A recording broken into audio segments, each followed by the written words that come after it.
Hello guys, आप लोग कैसे हैं। हम लोग क्लास 9 साइंस की पढ़ाई कर रहे थे। Matter in our surrounding first part हम लोगों ने कर लिया है। अब अपन को क्या पढ़ना है, सेकंड पार्ट पढ़ना है और इसके बाद आंसर क्वेश्चन करना है। चलिए अपन देखते हैं कहाँ तक पढ़े थे। अपन लोग 6 पेज तक पहुँच गए थे, यहाँ से पढ़ रहे थे। चलिए चलते हैं, अपने जहाँ पढ़ाई करना है वैसी पेज नंबर में चलते हैं। यहाँ तक हम लोगों ने पढ़ लिया था, पेज नंबर 6 तक। अब अपने को 7 से पढ़ना था। अपन पढ़ रहे थे कि क्या हमने प्रेक्षण किया है कि जल की तीनों अवस्थाओं में रह सकता है। यस, जल तीनों अवस्थाओं में रह सकता है। ठोस, द्रव, गैस तीनों में। तो ठोस के रूप में बर्फ है, द्रव के रूप में जल है और गैस के रूप में जल वाष्प है। ये 3 अवस्था हैं जल की। अब देखिए आगे अपन लोग पढ़ते हैं। अवस्था बदलने के दौरान पदार्थ के अंदर क्या होता है। अवस्था के परिवर्तन के से पदार्थ के कणों पर क्या प्रभाव पड़ता है। क्या हमें इन प्रश्नों का उत्तर नहीं खोजना चाहिए? अवश्य खोजना चाहिए। अपन पढ़ेंगे तो हर चीज़ का जवाब मिलेगा, जो नहीं मिलेगा उसे खोजेंगे, पता करेंगे, पढ़ेंगे। तापमान परिवर्तन का प्रभाव क्या है। क्रियाकलाप 1.12 में देखें कि तापमान से क्या परिवर्तन पड़ता है।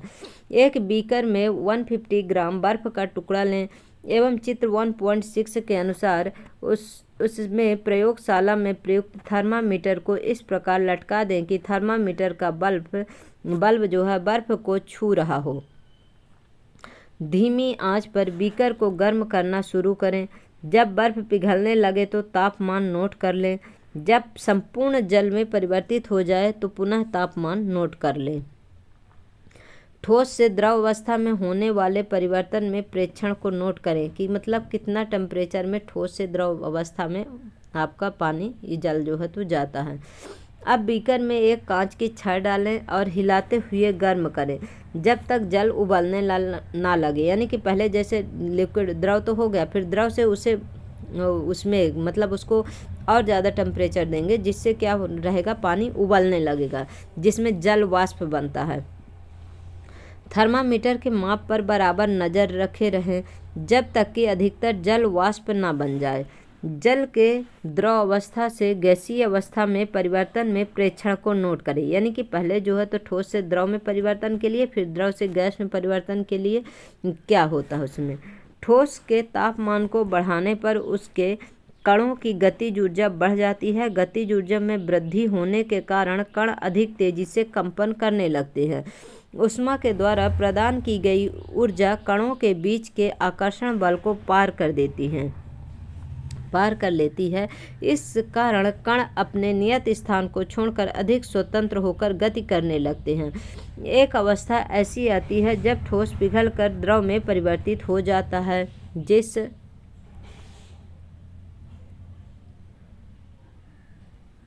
देखिए इस प्रकार से लोहे का स्टैंड है। इसमें क्या है, ये थर्मामीटर है। कांच की एक छड़ है जिससे अपन चलाएंगे जब वाटर को उसमें बॉईल करेंगे तो। ये बीकर है और इसमें बर्फ़ है। नीचे देखिए स्टैंड है, ये तिपाई है जिसमें जो है तो बर्नर रखा हुआ है और इसमें से बीकर रख के एक जाली के ऊपर, तिपाई के ऊपर क्या करेंगे, वाटर को गर्म करेंगे। मतलब इसमें ठोस आइस रखेंगे।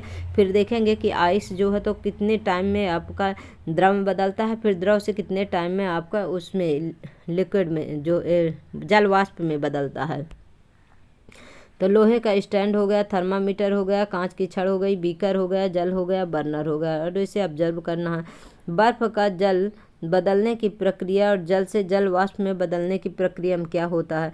न्यूनतम तापमान पर ठोस पिघल कर द्रव बन जाता है। यानी कि जब कम टेम्परेचर में ही क्या होता है, आइस जो है तो आपका पिघल कर किस में, द्रव में बदल जाता है। वह इसका क्या होता है, गलनांक होता है। गलनांक कहलाता है, यानी कि मेल्टिंग कहलाता है। किसी ठोस का गलनांक उसके कणों के बीच के आकर्षण बल के सामर्थ्य को दर्शाता है कि यानी कि कण के बीच कितना घनिष्ठता से वो बंधित हैं। बर्फ का गलनांक कितना होता है, 273.15 केल्विन होता है। गलने की प्रक्रिया यानी ठोस से द्रव अवस्था में परिवर्तन को क्या कहते हैं, संगलन कहते हैं।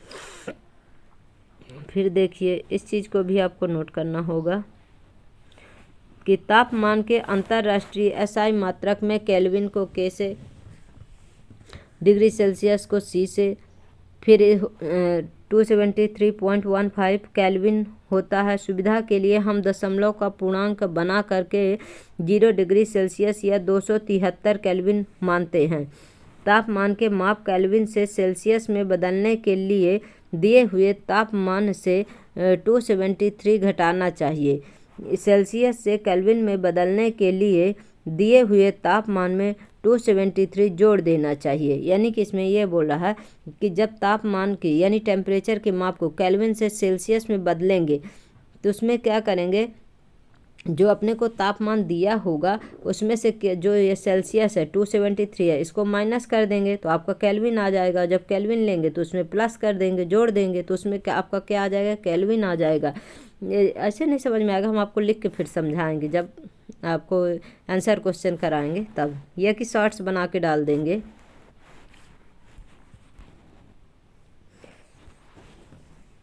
प्रक्रिया यानी ठोस से द्रव अवस्था में परिवर्तन को क्या कहते हैं, संगलन।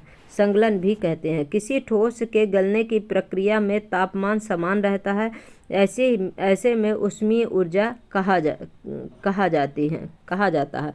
गलने के प्रयोग की प्रक्रिया के दौरान आपने ध्यान दिया होगा कि गलनांक पर पहुंचने के बाद जब तक संपूर्ण बर्फ पिघल नहीं जाती तापमान नहीं बदलता। यानी कि एक सामान्य तापमान पर ही बर्फ जो है तो इसमें लिक्विड में बदलेगा, उसमें बार बार उसका टेम्परेचर नहीं बढ़ेगा, नहीं बदलता। बीकर को ऊष्मा प्रदान करने के बावजूद भी ऐसा ही होता है। कणों के पारस्परिक आकर्षण बल को वशीभूत करके पदार्थ की अवस्था को बदलने में इस ऊष्मा का उपयोग होता है। चूँकि तापमान में बिना किसी तरह के वृद्धि दर्शाए इस ऊष्मीय ऊर्जा को बर्फ अवशोषित कर लेती है।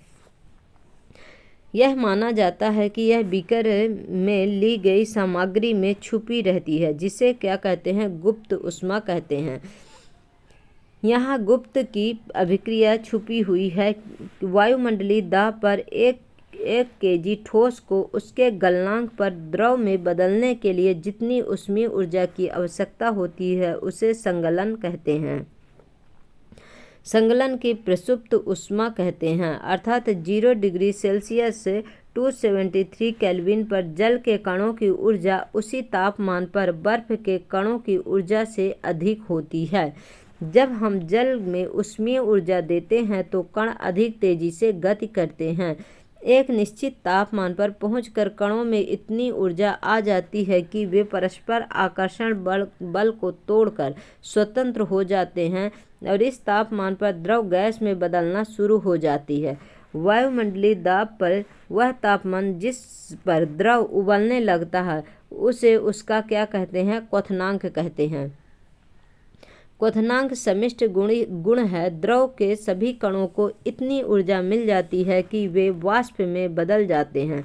जल के लिए यह तापमान 373 केल्विन होता है, क्योंकि जल का जो क्वथनांक आपका 100 डिग्री सेल्सियस है और इसमें जो है तो 273 प्लस कर देंगे। और जब 273 केल्विन में तो 273 प्लस कर देते हैं, डिग्री सेल्सियस के लिए माइनस कर देते हैं। 273 में 100 को प्लस कर देंगे तो क्या हो जाएगा, 373 केल्विन हो जाएगा। केल्विन में जब पूछेगा कि कब जो है तो आपका जो द्रव है तो वाष्प में बदल जाता है तो 373 केल्विन में बदल जाता है। क्या आप वाष्पीकरण की गुप्त ऊष्मा को परिभाषित कर सकते हैं? इसे उसी तरह से परिभाषित कीजिए जैसे हमने संगलन की प्रसुप्त ऊष्मा को परिभाषित किया है। यानी कि 373 केल्विन है। 100 डिग्री सेल्सियस जो है तो वाटर का आपका तापमान पर भाप अर्थात वाष्प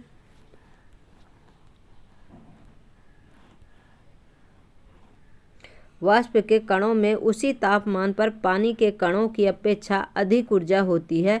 ऐसा इसलिए है क्योंकि भाप के कणों ने वाष्पीकरण की गुप्त ऊष्मा के रूप में अतिरिक्त ऊष्मा को अवशोषित कर लेती है। अब देखिए जैसे इसमें क्या बताया, ठोस, द्रव, गैस, 3 स्टेज हो गए। 3 स्टेट में क्या होता है, ठोस से जब द्रव में बदलती है, ऊष्मा देते हैं तो उसमें क्या होती है जो है तो ऊष्मा देने से क्या होता है, द्रव में बदल जाता है। और द्रव से जब द्रव को ऊष्मा देंगे तो क्या हो जाएगा, गैसीय अवस्था में। फिर गैस से जब इसमें शीतलता देंगे मतलब ठंडवाएंगे इसको, मतलब इसको कोल्ड करेंगे तो क्या होगा, द्रव अवस्था में होगा। फिर द्रव को और कोल्ड करेंगे तो क्या हो जाएगा, फिर वो ठोस अवस्था में बदल जाएगा। इस प्रकार से इसकी जो है तो स्टेट चलती रहती है। अतः हम यह कह सकते हैं कि तापमान बदलकर हम पदार्थ को एक अवस्था से दूसरी अवस्था में, मतलब ठोस से द्रव में, द्रव से गैस में, फिर गैस से द्रव में और द्रव से ठोस में बदल सकते हैं। जबकि आपका जो रासायनिक अभिक्रिया होंगी, जो कि इसके जो आपकी जो केमिकल गुण होते हैं उनके प्रॉपर्टी को नहीं चेंज किया जा सकता। एक बार परिवर्तन हो गया तो वो हो गया, रासायनिक गुण का मतलब ये है। हमने सीखा कि गर्म करने पर पदार्थ की अवस्था बदल जाती है। गर्म होने पर ये ठोस से द्रव और द्रव से गैस बन जाते हैं। लेकिन कुछ ऐसे पदार्थ हैं जो द्रव अवस्था में परिवर्तित हुए बिना ठोस अवस्था से सीधे गैस में और वापस ठोस में बदल जाते हैं। अब क्रियाकलाप 1.13 में देखिए क्या है। थोड़ा सा कपूर लें और इसे चूर्ण करके चीनी की प्याली यानी कि चाइना डिश जो होती है में डाल दें। एक कीप को उल्टा करके इस प्याली के ऊपर रख दें। इस कीप के एक सिरे पर रुई का टुकड़ा लगा दें, जैसे कि इसमें दिखाया गया है चित्र में, जैसा चित्र में 1.7 में दर्शाया गया। अब धीरे धीरे गर्म करें और ध्यान दें। देखिए ये एक कीप एक फनल है जिसमें जो नीचे क्या है, ये चाइना डिश है। इसमें जो ये प्लेट में क्या रखा हुआ, कपूर का चूर्ण रखा हुआ, नीचे से क्या दे रहे हैं, टेम्परेचर दे रहे हैं। ये चीनी मिट्टी की प्याली है और इसमें ठोस बना क्या है, कपूर है, फिर वाष्प बना कपूर, फिर उल्टा लटका हुआ कीप, यानी कि उसको इस तरह से ऐसे उल्टा करके रख देंगे उसमें ढक के, और रुई का ऊपर टुकड़ा लगा देंगे, जिससे जो है तो ऊपर क्या न हो, नीचे मतलब कि जल के ऊपर न चले। अब कपूर की ये इस विधि को क्या कहते हैं, ऊर्ध्वपातन विधि कहते हैं। मतलब कि ये ऊर्ध्वपातन विधि जो है तो कपूर को जलाने पर क्या होता है, ये द्रव में परिवर्तित नहीं होता, डायरेक्ट ये जलने लगता है, इसीलिए इसे क्या कहते हैं, ऊर्ध्वपातन विधि कहते हैं। अब उपरोक्त क्रियाकलाप से आपने क्या निष्कर्ष निकाला, यानी कि अपन जो ये देखे कि कपूर जो ठोस से है तो द्रव अवस्था में परिवर्तित हुए बिना, मतलब जो ये कपूर है ये द्रव में मतलब लिक्विड नहीं बनता, डायरेक्ट क्या होता है, सीधे गैस में बदल जाता है। सीधे गैस में बदलने की प्रक्रिया को ही क्या कहते हैं, ऊर्ध्वपातन कहते हैं। और जैसे कि सीधे ठोस बनने की प्रक्रिया को क्या कहते हैं, निक्षेपण कहते हैं। यानी कि आपका जिस तरह से द्रव में बिना परिवर्तन हुए सीधे गैस में बदल जाता है तो उसे ऊर्ध्वपातन कहेंगे। और जब गैस से आपका डायरेक्ट किसमें, सॉलिड में बदल जाएगा बिना द्रव के, तो उसे क्या कहेंगे, निक्षेपण कहेंगे।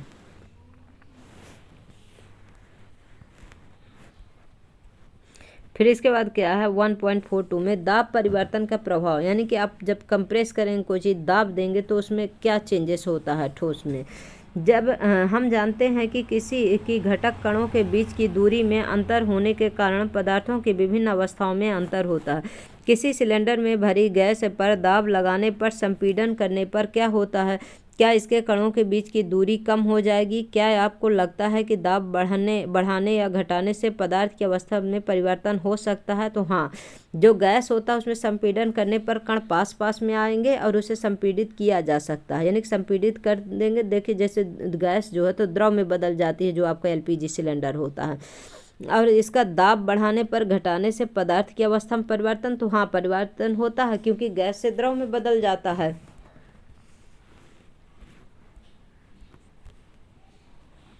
ये देखिए जैसे इसमें दाब बढ़ाने पर पदार्थ के कणों को समीप लाया जा सकता है। इसमें देखिए सबसे पहले में क्या है, ये गैस अवस्था में दूर दूर कण है, पिस्टन और सिलेंडर। फिर देखिए दूसरे में और कंप्रेसित किया गया तो ये द्रव में बदल गया। फिर तीसरे में देखिए और ज़्यादा प्रेसित किया गया तो ये सॉलिड में बदल गया। इस प्रकार से ये जो है तो तीनों बदल गए। तो दाब बढ़ाने पर पदार्थ के कणों को समीप लाया जा सकता है और इनके अवस्थाओं में चेंजेस किया जा सकता है। दाब के बढ़ने और तापमान के घटाने से द्रव में बदल जाती है, यानी कि आपका जब दाब आप कंप्रेस करेंगे किसी चीज़ को और उसमें तापमान कम करेंगे तो क्या हो जाएगा, जो आपका गैस होगा वो किस में चेंज हो जाएगा, द्रव में हो जाएगा। क्या आपने ठोस कार्बन डाइऑक्साइड के बारे में सुना है। इसे उच्च दाब पर संग्रहित किया जाता है। जब वायुमंडलीय दाब का माप 1 एटमॉस्फेयर हो तो ठोस कार्बन डाइऑक्साइड द्रव अवस्था में आए बिना सीधे गैस में परिवर्तित हो जाता है।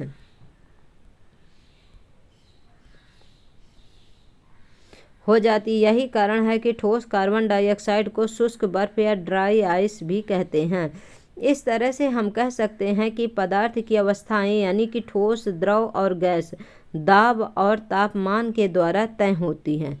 तय होती है, मतलब ठोस द्रव गैस है तो तापमान के ऊपर डिपेंड करता है। अब देखिए जैसे यहाँ पर क्या है, ठोस है, द्रव है, गैस है। पदार्थ की कितनी अवस्थाएं हैं? 3 अवस्थाएं हैं। अब ठोस से आपको द्रव में बदलने के लिए क्या करना पड़ता है? ठोस को द्रव में बदलने के थोड़ा टेम्परेचर दिए आपने, ऊष्मा दिए, तो क्या हुआ? वो संगलन हो गया, यानी गल के किस में बदल गया? द्रव में बदल गया। लेकिन जब द्रव से ठोस में करेंगे तो आप उसे क्या करेंगे? थोड़ा ठंडा करेंगे तो किस में बदल जाएगा? सॉलिड में बदल जाएगा। फिर द्रव से गैस में बदलने के लिए उसे और ज़्यादा जैसे टेम्परेचर दिए तो क्या हुआ? वाष्पीकरण हो गया। फिर गैस से द्रव में बदलने के लिए फिर उसको ठंडा करेंगे, कम ऊष्मा करेंगे तो संघनन हो जाएगी। हाँ, गैस से ठोस में बदलने के लिए जो है तो उसे क्या हो जाएगा? निक्षेपण कहेंगे। और ठोस से गैस में बदलने को क्या बोलेंगे? ऊर्ध्वपातन बोलेंगे। तीनों अवस्थाओं में पदार्थ का अंतर रूपांतरण है। वाष्पीकरण क्या है? 1.5 में देखते हैं। पदार्थ की अवस्था बदलने के लिए क्या सदैव ऊष्मा देना या दाब बदलना आवश्यक है? क्या अपने दैनिक जीवन से आप ऐसा कोई उदाहरण दे सकते हैं जिसमें बिना क्वथनांक पर पहुँचे हुए क्या कोई द्रव वाष्प अवस्था में बदल जाता है? जल को खुला छोड़ देने पर यह धीरे धीरे वाष्प में परिवर्तित हो जाता है। हाँ, जैसे आप ये अभी यही कपूर देखे थे जो कि बिना द्रव से वो सीधे वाष्प अवस्था में चला जाता है। अब देखिए नीचे यहाँ पर क्या है? एटमॉस्फेयर गैसीय दाब के मापन का मात्रक है, यानी कि गैस को किस में मापा जाता है? एटीएम में। दाब का एसआई मात्रक क्या होता है? पास्कल होता है। एक एटमॉस्फेयर में कितना होता है? 1.01 इंटू 10⁵ पास्कल। वायुमंडल में वायु का दाब वायुमंडलीय दाब कहलाता है। यानी आपको एक एटमॉस्फेयर में 1.01 या 10⁵ जो है पावर होती है। समुद्र की सतह पर वायुमंडलीय दाब 1 एटमॉस्फेयर होता है और इसे सामान्य दाब कहा जाता है। गीले कपड़े सूख जाते हैं, इन दोनों उदाहरणों में जल का क्या हुआ? हम जानते हैं कि पदार्थ के कण हमेशा गतिशील होते हैं और कभी रुकते नहीं। एक निश्चित तापमान पर द्रव, गैस, द्रव या ठोस के कणों में विभिन्न मात्रा में गतिज ऊर्जा होती है। द्रवों में सतह पर स्थित कणों के कुछ अंशों में इतनी गतिज ऊर्जा होती है कि वे दूसरे कणों के आकर्षण बल से मुक्त हो जाते हैं। क्वथनांक से कम तापमान पर द्रव के वाष्प में परिवर्तित होने की इस प्रक्रिया को क्या कहते हैं? वाष्पीकरण कहते हैं। यानी कि अपन जो है तो ठोस से द्रव में, द्रव से गैस में बदलने की प्रक्रिया पूरी क्या कहलाती है? वाष्पीकरण कहलाती है। वाष्पीकरण को प्रभावित करने वाले अब कारक कौन कौन से हैं? एक क्रियाकलाप के माध्यम से इसे भी समझते हैं 1.14 में कि भाई किस प्रकार से प्रभावित होते हैं। एक परख नली में 5 ml जल लें और इसे खिड़की के पास या पंखे के नीचे रख दें। घर में आप लोग इसे प्रैक्टिकल कर सकते हैं। खुली रखी चीनी मिट्टी की प्याली में 5 ml जल रखकर उसे खिड़की के पास या पंखे के नीचे रख दें। खुली चीनी मिट्टी की प्याली में 5 ml जल रखकर उसे अपनी कक्षा के किसी अलमारी के अंदर रख दें। कमरे का तापमान नोट करें। इन सभी परिस्थितियों में वाष्पीकरण में लगे समय या दिन को भी नोट करें। मतलब इसमें ऑब्जर्व करिए कि आप जैसे सबसे पहले जैसे ये किस में रखें? खुली चीनी मिट्टी की प्याली में रखें, या कि आप जैसे अलमारी के अंदर रखें, किसी इसमें रखें, किसमें? खुली रही चीनी मिट्टी की प्याली हो गई और इसमें जो है तो आप किसी गिलास में रख दीजिए। मतलब ये देखिए कि किसमें चौड़ा बर्तन और सकड़े बर्तन में तो किसमें जल्दी वाष्पीकरण होता है, इसका मतलब ये है। इन सभी परिस्थितियों में वाष्पीकरण में लगे समय या दिन को ऑब्जर्व करके उसे नोट करिए कि किसमें ज़्यादा जल्दी वाष्पीकरण होता है। बारिश के दिन भी इन क्रियाकलापों को करके अपने प्रेक्षण लिखें। वाष्पीकरण में निम्नलिखित तथ्यों के बारे में आप क्या अनुमान लगा सकते हैं? तापमान का प्रभाव सतह का क्षेत्र और वायु की चाल सभी पर डिपेंड करती है। अब आपने ध्यान दिया होगा कि वाष्पीकरण की दर निम्नलिखित के साथ बढ़ती है, यानी कि जब सतह का क्षेत्रफल बढ़ा देंगे तो वाष्पीकरण जल्दी होगी। अब हम जानते हैं कि वाष्पीकरण एक सतही प्रक्रिया है। सतही क्षेत्र बढ़ने पर वाष्पीकरण की दर भी बढ़ जाती है। जैसे कपड़े सुखाने के लिए हम उन्हें फैला देते हैं, फिर तापमान में वृद्धि से तापमान बढ़ने पर अधिक कणों को पर्याप्त गतिज ऊर्जा मिलती है जिससे वे वाष्पीकृत जल्दी हो जाते हैं। आर्द्रता में कमी यानी कि वायु में विद्यमान जल वाष्प की मात्रा नमी होगी को आर्द्रता कहते हैं। किसी निश्चित तापमान पर हमारे आसपास की वायु में एक निश्चित मात्रा में ही जल वाष्प होता है, यानी कि आर्द्रता में कमी या वायु में विद्यमान जल वाष्प की मात्रा को क्या कहते हैं? आर्द्रता कहते हैं। यानी कि जो नमी बनी रहती है वो क्या है? आर्द्रता है।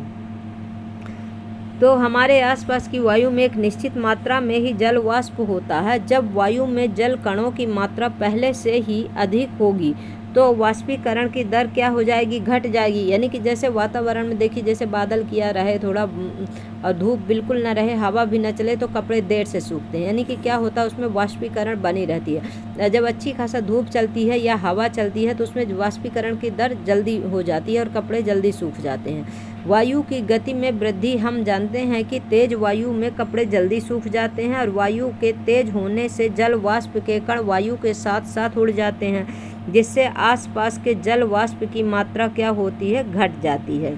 वाष्पीकरण के कारण शीतलता कैसे होती है? खुले हुए बर्तन में रखे द्रव में निरंतर वाष्पीकरण होता है। यानी कि जो फैला हुआ बड़ा बर्तन में जल रखिए और एक गिलास में पानी रखिए तो देखिए किस में जल्दी वाष्पीकरण होगा। जो आपको जो चौड़ी प्लेट या थाली होगी उसमें रखिए, उसका जल्दी पानी जो हो तो सूख जाएगा, लेकिन गिलास का पानी जल्दी नहीं सूखेगा क्योंकि उसमें वाष्पीकरण कम होगी। वाष्पीकरण के दौरान कम हुई ऊर्जा को पुनः प्राप्त करने के लिए द्रव के कण अपने आसपास से ऊर्जा अवशोषित कर लेते हैं। इस तरह आसपास से ऊर्जा को अवशोषित होने के कारण शीतलता हो जाती है। जब आप एसीटोन या नाखूनों की पॉलिश हटाने वाले द्रव को अपनी हथेली पर गिराते हैं तो क्या होता है? हाथ में ठंडक लगती है। इसके कण आपकी हथेली या उसके आसपास से ऊर्जा प्राप्त कर लेते हैं और वाष्पीकृत हो जाते हैं, जिससे हथेली पर शीतलता महसूस होती है। तेज धूप वाले गर्म दिन के बाद लोग अपनी छत या खुले स्थान पर जल छिड़कते हैं, क्योंकि जल के वाष्पीकरण की गुप्त ऊष्मा गर्म सतह को शीतल बनाती है। क्या आप वाष्पीकरण के कारण शीतल होने के और उदाहरण दे सकते हैं? गर्मियों में हमें सूती कपड़े क्यों पहनने चाहिए? शारीरिक प्रक्रिया के कारण गर्मियों में हमें ज़्यादा पसीना आता है, जिससे हमें शीतलता मिलती है। जैसा कि हम जानते हैं कि वाष्पीकरण के दौरान द्रव की सतह के कण हमारे शरीर या आसपास से ऊर्जा प्राप्त करके वाष्प में बदल जाते हैं और वाष्पीकरण की प्रसुप्त ऊष्मा के बराबर यानी ऊष्मीय ऊर्जा हमारे शरीर से अवशोषित हो जाती हैं, जिससे शरीर को शीतलता प्रदान करते हैं, शीतल हो जाता है। चूँकि सूती कपड़ों में जल का अवशोषण अधिक होता है, इसीलिए हमारा पसीना इसमें अवशोषित होकर वायुमंडल में आसानी से वाष्पीकृत हो जाता है। बर्फीले जल से भरे गिलास की बाहरी सतह पर जल की बूंदें क्यों नजर आती हैं? किसी बर्तन में हम बर्फीला जल रखते हैं तो जल्दी ही बर्तन की बाहरी सतह पर हमें जल की बूंदें नजर आने लगती हैं। वायु में उपस्थित जल वाष्प की ऊर्जा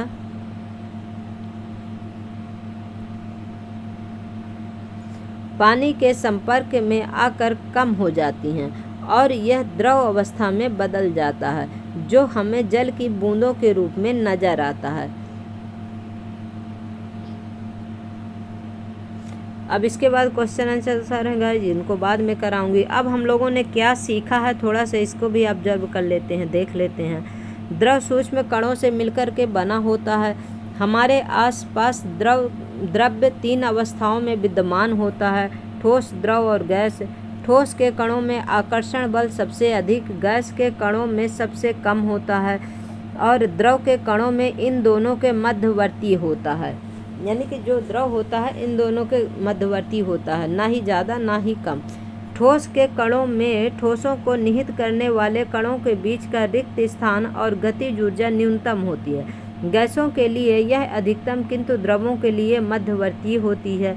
ठोसों के लिए उनके कणों की व्यवस्था अत्यधिक क्रमित होती है। द्रवों में कणों की परतें एक दूसरे पर से फिसल व स्खलित हो सकती हैं। गैसों में कोई क्रम नहीं होता और इनके कण अनियमित रूप से विचरण करते हैं। पदार्थ की अवस्थाएं अंतः परिवर्तित होती हैं। पदार्थ की अवस्थाओं में परिवर्तन ताप और दाब में परिवर्तन से किया जा सकता है। यानी पदार्थों को जो चेंज करते हैं ठोस से द्रव में, द्रव से गैस में, या कि गैस से द्रव में, द्रव से ठोस में, तो ये किसके कारण होता है? ताप और दाब में परिवर्तन के कारण होता है।